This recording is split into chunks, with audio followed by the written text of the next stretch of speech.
Gila guys, Timur Tengah pecah banget. Kalau kalian pikir ketegangan di sana udah mentok, kalian salah besar. Malam itu, langit yang biasanya dilindungi ketat mendadak bobol.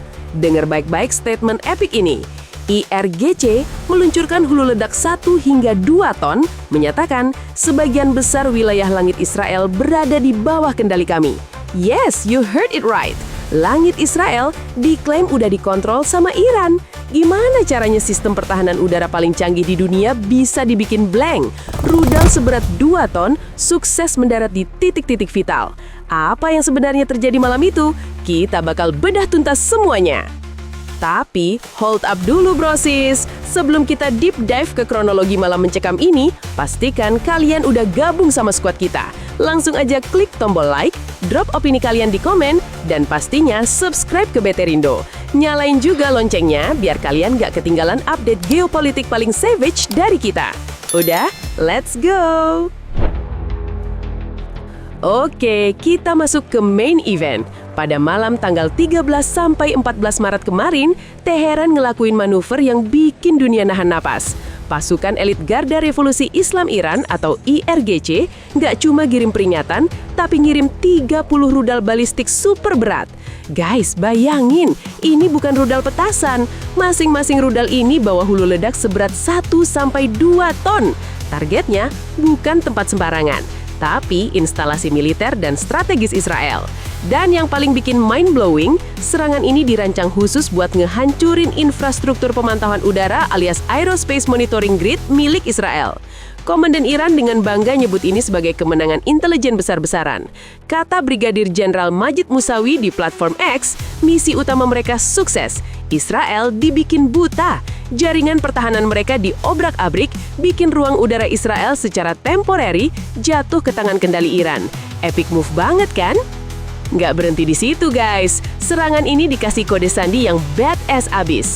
Operasi Janji Pasti 4 atau Operation True Promise 4. Dan ini bukan cuma serangan sekali lewat, tapi datang bergelombang alias waves. Iran ngekonfirmasi kalau serangan ini masuk ke gelombang ke-45, 46, dan 47. Ini adalah fase ofensif paling non-stop sepanjang kampanye mereka.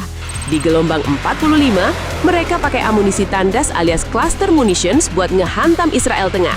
Lanjut ke gelombang 46, kolaborasi maut antara rudal dan drone suicide langsung menyasar Tel Aviv, Rishon LeZion, dan Shoham. Belum kelar Israel napas, gelombang 47 datang, ngehajar Gurun Negev, pangkalan udara Nevatim, sampai kota Lot. Ini benar-benar definisi hujan rudal tanpa jeda bro. Tapi, plot twistnya ada di sini. Yang diincar bukan cuma Israel, tapi Amerika Serikat juga kena imbasnya. Di tengah chaos itu, sistem pertahanan udara Iran atau IRGC berhasil nge-takedown 2 drone Amerika di atas wilayah Firuzabad dan Bandar Abbas, plus 1 pesawat udara yang dirontokkan di atas langit Tabriz. Totalnya, ada 112 drone dari berbagai tipe, mulai dari kombatan sampai suicide drone yang terlibat dalam operasi raksasa ini. Target operasinya juga nggak main-main, nggak cuma infrastruktur, tapi mereka secara spesifik ngeburu para komandan penting Zionis dan Amerika. Situs kumpul pasukan Amerika kayak pangkalan militer di Al-Dafra dan Erbil yang udah dikasih warning buat cabut ternyata ikut masuk dalam list target yang dibombardir pakai misil presisi tinggi Khaibar Shekan. No cap nih, intelijen mereka mainnya rapi banget nargetin tempat persembunyian para petinggi ini. Semua operasi gila ini di-launching di hari Jumat malam dengan satu kode pamungkas, Oh Lord of the Age, against American Zionist Target Yunus. Serangan ini terjadi di momen yang krusial banget, sejalan dengan turnout masif warga Iran di Rally Hari Quds. Buat Iran, ini bukan cuma soal balas dendam militer, tapi ada nilai spiritual yang kuat. Narasi mereka jelas, Hari Quds bentar lagi bukan cuma sekedar perayaan, tapi bakal berubah jadi pawai nyata menuju Al-Quds itu sendiri. Target akhir mereka beribadah di Masjid Al-Aqsa. Goosebumps banget dengarnya. Nah, itu dia kronologi lengkap gimana langit Israel bisa dibikin takluk sama hulu ledak 2 ton milik Iran. Apakah ini bakal memicu eskalasi yang lebih brutal atau ini cuma show of force? Coba, gue pengen dengar pendapat kalian. Tulis opini liar kalian di kolom komen di bawah. Jangan lupa, kalau kalian suka video breakdown geopolitik yang to the point kayak gini, langsung sikat tombol like dan pastinya subscribe channel Beterindo.